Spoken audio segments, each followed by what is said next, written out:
Oh yeah, you're right there guys, it's just Nick here with Clear Fitness. It's just a quick video blog about the upcoming UFC event, which is going to be on Sunday the 19th of April. The fight card looks ridiculous. It actually looks ridiculous. It's an awesome fight card, even though Yoel Romero has been forced off the card. So let's just look at some of the. We'll look at the main card, and then I'll just mention some prelims as well if I feel they should be mentioned in all my obvious wisdom. The first fight is a women's strawweight fight between Felice Herrig, who you'll have seen on The Ultimate Fighter, and Paige Van Zant, who you won't have seen on The Ultimate Fighter because she was too young to get into the house. If she was a year older or so, by the sounds of it, she would have got into the house.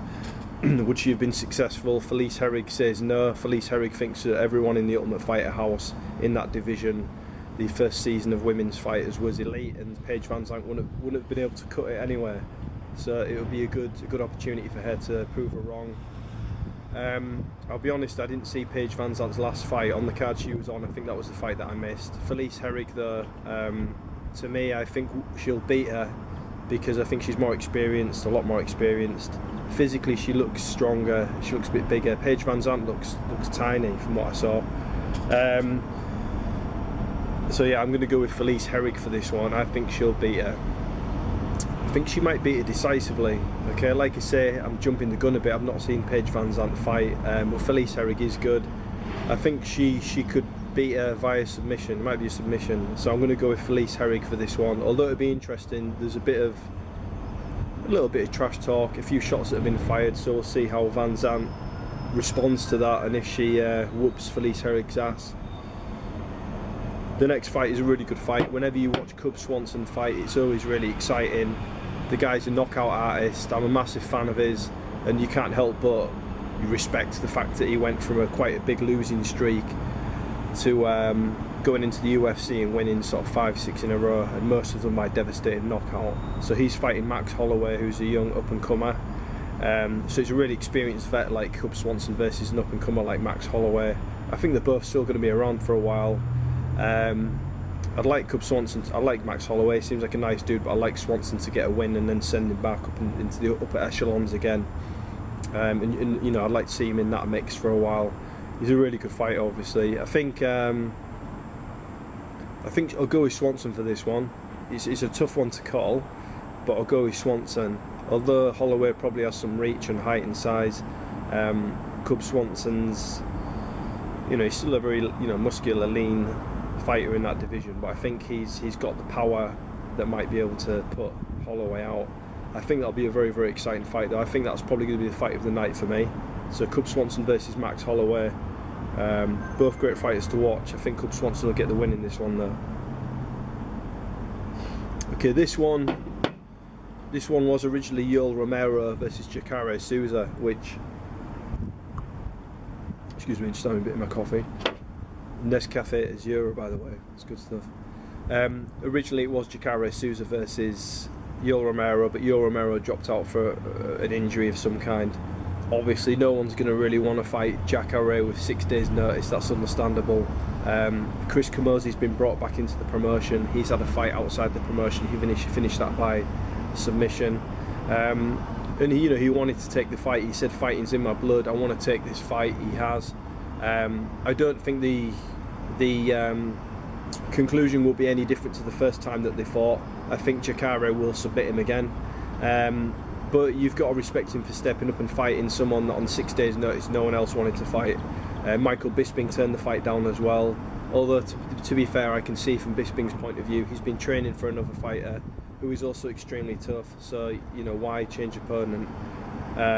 Some will say he's a fighter, so he should have, you know, taken the step up, but CB Dollaway is a great fighter as well. He's got a very tough fight himself, so I don't think that's anything against Bisping. A lot of guys wouldn't have taken this fight, and by the sounds of it, a lot of guys didn't. The main event itself, Lyoto Machida versus Luke Rockhold. Again, like this card's just stacked with great fights. I think this is going to be awesome. I don't think much is going to happen on the ground, to be honest. I don't think Rockhold's going to want to take Machida down. We know Machida's style, his karate-based style. I think he's going to It's gonna be down to the striking, and I don't think it's gonna go to a decision. I think there will be a knockout or a TKO. This is a really tough one to call. I'm gonna go with. I've got a feeling Rockhold will beat him. I don't know why. I mean, they're both amazing fighters. Rockhold's awesome. He's torn through his past few opponents. I've got a feeling it'll be Rockhold that beats him. I think whoever wins this fight should get the next shot of the winner of Weidman and Belfort. I think that'll be Weidman personally. So yeah, I think the person who wins this fight will get the next title shot, and rightfully so. Both extremely tough guys. I think it'll be an awesome event. But I'm gonna go. I've got a feeling Rockhold. It wouldn't even be an upset. They're both great. There's not much in it. I'm gonna go with Rockhold. On the prelims, Jim Miller versus Benel Dariush. Jim Miller's always exciting. What else we got? Tim Means seems to fight every time there's a UFC card, but he's looking great at the moment. Nasty, long, lanky welterweight, vicious elbows. The one other fight I want to place a bit of emphasis on is Ovint St. Preux, OSP versus Patrick Cummins. Then Patrick Cummins came into the UFC as a bit of a jerk. He fought Daniel Cormier. He took a fight with a couple of days advance or whatever, left his job working in a coffee shop.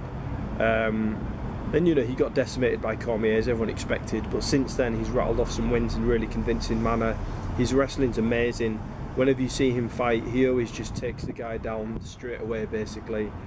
I saw him fight Carl Kingsbury, and he threw him around like a rag doll. And that's why I think he'll win this fight. I think Brendan Schaub said he thinks wrestling will be the difference. OSP's loss is against Ryan Bader. And Patrick Cummins is a better wrestler than Ryan Bader, in my opinion. Also, Brendan Schaub said that.